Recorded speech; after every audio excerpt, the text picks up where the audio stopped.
नमस्कार। आज हम बात करेंगे तिरुपति बालाजी मंदिर के प्रसाद में मिलावट की।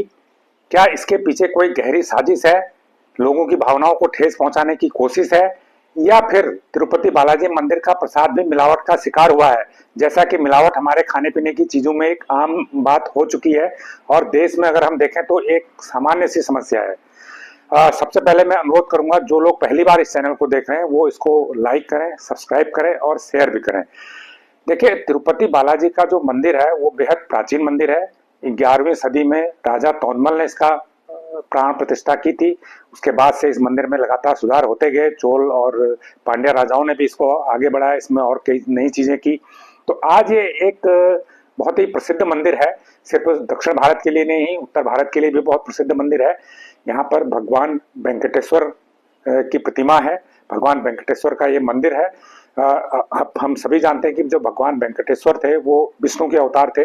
विष्णु के 10 अवतार माने जाते हैं, उसमें से एक अवतार भगवान वेंकटेश्वर का भी है। इसलिए मंदिर की काफी ख्याति है, काफी प्रतिष्ठा है और काफी श्रद्धा भी लोगों में है। मंदिर के प्रति, सभी मंदिरों के प्रति होती है, लेकिन इस मंदिर के प्रति कहीं ज्यादा है। इसलिए दूर दूर से श्रद्धालु यहाँ पर आते हैं और रोजाना 1 लाख से ज्यादा श्रद्धालु यहाँ पर आते हैं। और वो लड्डू का भोग भगवान वेंकटेश्वर को चढ़ाते हैं और प्रसाद के रूप में ही श्रद्धालुओं को लड्डू दिया जाता है। एक लड्डू मंदिर की तरफ से दिया जाता है। अगर किसी को और लड्डू चाहिए तो वो उसे फिर वहां से खरीदने पड़ते हैं। तो लड्डू बनाने के लिए मंदिर परिसर में ही एक एक किचन बनी हुई है, एक खास तरह की किचन बनी हुई है और उसमें ट्रेंड स्टाफ है। और हर चीज जो वहां पर आती है, सप्लाई जो लड्डू बनाने के लिए आती है, चाहे घी हो, चाहे वो काजू हो, चाहे किशमिश हो, चाहे चीनी हो, उसको बकायदा चेक करके लिया आता है, सर्टिफाई करके लिया आता है और बीच बीच में उसकी जांच भी होती है। कई बार उसकी टेस्टिंग होती है, रिपोर्ट वो सार्वजनिक भी की जाती है। तो एक बहुत पुरानी प्रक्रिया है। 2009 में जो तिरुपति बालाजी के लड्डू बनाने की प्रक्रिया है, यहाँ का जो लड्डू है उसे एक जियोग्राफिकल इंडिकेटर का टैग भी दिया गया, जीआई टैग जिसे बोलते हैं। यानी उस लड्डू को बनाने की नकल कोई नहीं कर सकता। एक तरह से पेटेंट है, उसका पेटेंट हासिल है उन्हें। तो 300 साल पुरानी ये लड्डू बनाने की प्रक्रिया वहां पर है। तो छोटे मोटे विवाद जरूर हुए, लेकिन इस बार का जो विवाद है वो कहीं ज्यादा व्यापक है। क्योंकि किसी चीज में कोई ऐसी मिलावट होना, छोटी मोटी मिलावट होना एक सामान्य समस्या मानी जा सकती है। लेकिन इस बार जो जांच की गई है, एनडीबीबी की लेबोरेटरी में जो जांच हुई है, वो ये कहती है कि इसमें पशु चर्बी के अंश मिले हैं, लड्डू में पशु चर्बी के अंश मिले हैं। दूसरे, उसमें फिश ऑयल के अंश भी मिले हैं। ये दो चीजें ऑब्जेक्शनेबल है। इसके अलावा कुछ पाम ऑयल और कुछ कॉटन, कुछ दूसरी चीजें भी मिली, लेकिन वो ऑब्जेक्शनेबल नहीं है, क्योंकि ये जो पशु चर्बी और फिश ऑयल है ये नॉन वेजिटेरियन चीजें हैं।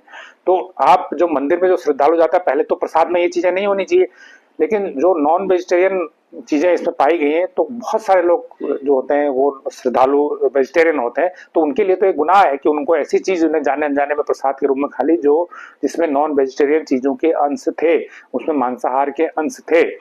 तो ये एक लोगों की भावनाओं को इससे ठेस भी पहुंचती है और उनका धर्म भी भंग होता है। तो एक ये बहुत चिंताजनक स्थिति है। इसलिए इस पर राजनीति भी हो रही है, क्योंकि आपको याद होगा कि आंध्र प्रदेश में जहां ये मंदिर स्थित है तिरुपति बालाजी, वहां पर अभी सरकार बदली है, टीडीपी की सरकार आई है, चंद्रबाबू नायडू मुख्यमंत्री बने हैं। पहले वहां पे वाईएसआर कांग्रेस की सरकार थी, जगन मोहन रेड्डी उसके मुख्यमंत्री थे। तो अब जब नई सरकार आई है तो नई सरकार इसके लिए पुरानी सरकार को जिम्मेदार ठहरा रही है कि किसी ऐसे एजेंसी को कॉन्ट्रैक्ट दिया गया है जो अच्छी गुणवत्ता का घी वहां पर सप्लाई नहीं कर रही है, ऐसा घी सप्लाई कर रही है जिसमें पशु की चर्बी और फिश ऑयल के अंश मिले हैं। तो पुरानी सरकार अपना बचाव कर रही है, वो कह रही नहीं ऐसा नहीं है, हमने तो जो वेंडर दिए थे वो पहले से भी काम कर रहे थे, वो ऐसा नहीं है। और वो नई सरकार पर आरोप लगा रही है कि वो सस्ती राजनीतिक लोकप्रियता हासिल करने के लिए ऐसा कह रही है। इस बीच केंद्र सरकार ने भी जांच के आदेश दिए हैं। केंद्रीय स्वास्थ्य एवं परिवार कल्याण मंत्री जेपी नड्डा ने कहा है कि हम इसकी food safety and standard authority से इसकी जांच कराएंगे, क्योंकि ये मिलावट का मामला फूड सेफ्टी के अंदर आता है। बहरहाल जब जांच होगी तो सामने आएगा। स्टेट गवर्नमेंट ने भी एक 4 सदस्यीय कमेटी बिठा रखी है। तो जब भी इसकी जांच होगी तो उसके वास्तविक रिजल्ट सामने आएंगे कि भाई आखिर क्या हुआ था, मिलावट कैसे हुई, क्यों हुई, हुई भी थी या नहीं भी हुई थी। लेकिन आज की तारीख में 2 बातें साफ हैं। देखिए, पहली बात तो यह है कि जो लड्डू में जो अंश मिले हैं वो घी से आए, क्योंकि घी बड़े पैमाने पर उसमें यूज होता है और 1 लाख लड्डू बनते हैं तो कई 100 किलो घी वहां पर रोज इस्तेमाल होता है।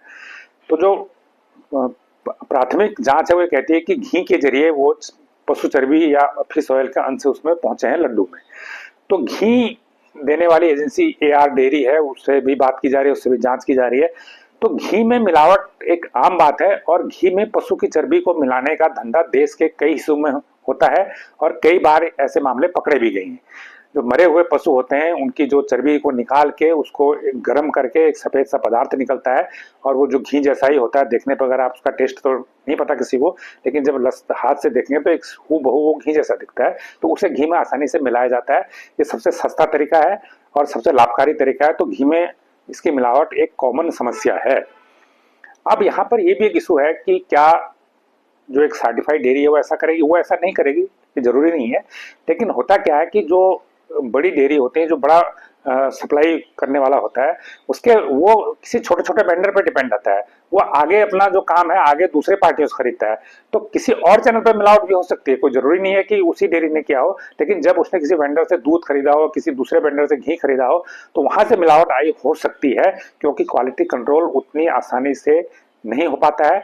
और आजकल ये देखा गया है कि जिस वेंडर के पास ज्यादा ऑर्डर आते हैं तो वो अपना ऑर्डर आगे किसी दूसरे छोटे वेंडर को देता है और उससे कच्चा माल खरीद लेता है। तो इस प्रक्रिया में गड़बड़ी हुई हो सकती है, इसकी सबसे ज्यादा संभावनाएं हैं। और घी में मिलावट की सबसे ज्यादा आशंका है और ये एक कॉमन समस्या है, पूरे देश भर में समस्या है। Food safety and standard authority कुछ साल पहले बनी थी, उसने बड़े पैमाने में मिलावट के खिलाफ काम भी किया है, लेकिन अभी भी मिलावट नहीं रुक पा रही है। घी में, तेल में मिलावट अभी भी सबसे ज्यादा होती है, क्योंकि उसमें मिलावट करना आसान है और बहुत ज्यादा वो पकड़ में नहीं आती है, क्योंकि उसको कोई टेस्ट नहीं करता है। दूसरी बात उसमें यह है कि एक ये भी पाया गया है कि उसमें फिश ऑयल मिला है। देखिए, फिश ऑयल उसमें मिलाया हो सकता है, इसकी संभावना बहुत कम लगती है, क्योंकि जो घी का प्राइस है करीब 500 रुपये पर किलो है, लेकिन फिश ऑयल कम से कम 1000 रुपये किलो या इससे कहीं ज्यादा प्राइस में मिलता है। तो कोई घी में मिलावट के लिए 500 रुपये किलो की सामग्री में मिलावट के लिए कोई 1000 रुपये किलो की चीज उसमें नहीं मिलाएगा। लेकिन फिर भी अगर फिश ऑयल के अंश आए हैं तो रिपोर्ट को, लैब की रिपोर्ट को खारिज नहीं किया जा सकता है।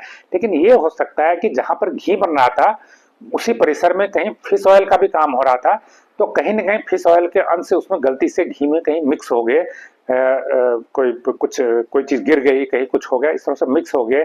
कई बार हवा में उड़ के मिक्स हो जाते हैं, तो वो जब लैब की जांच होती है तो उसमें ट्रेस हो जाते हैं कि इसमें बहुत कम मात्रा में ये अंश मिले हुए हैं। तो जो एक गुड मैन्युफैक्चरिंग प्रैक्टिस कहते हैं, उसमें ये होता है कि जहां पर अगर यहाँ पर घी का काम हो रहा है, इस कमरे में, इस हॉल में घी का काम हो रहा है, तो यहाँ पर कोई दूसरा काम नहीं होगा। और अगर फिश ऑयल काम यहीं पर नहीं होगा, लेकिन छोटे जो वेंडर हैं वो एक ही कमरे में, यहाँ पे घी बन रहा है, बगल में फिश ऑयल बन रहा है, बगल में कोई और चीज बन रहा है, वो काम करते हैं। तो ये एक गुड मैन्युफैक्चरिंग प्रैक्टिस होती है जो मेडिसिन के मामले में, खाने पीने की चीजों के मामले में, उसमें इस पर रोक है, लेकिन फिर भी लोग करते हैं। इसलिए कई बार स्मेल के जरिए, हवा के जरिए, अनजाने में दो चीजें आपस में मिक्स हो जाती हैं। तो ये एक कारण हो सकता है उसमें फिश ऑयल मिक्स होने का। लेकिन जब इसकी जांच होगी, सारे तथ्य सामने आएंगे, तो दूध का दूध और पानी का पानी होगा। लेकिन आज की तारीख में हम ये कह सकते हैं कि जो घटना हुई है वो बेहद शर्मनाक है और एक श्रद्धालुओं की भावनाओं को ठेस पहुंचाने वाली भी है। और एक प्राचीन मंदिर की जहां पर जिसकी आस्था बहुत ज्यादा है, उसके जो भक्तों की जो भावनाएं हैं, निश्चित रूप से इससे आहत हुई।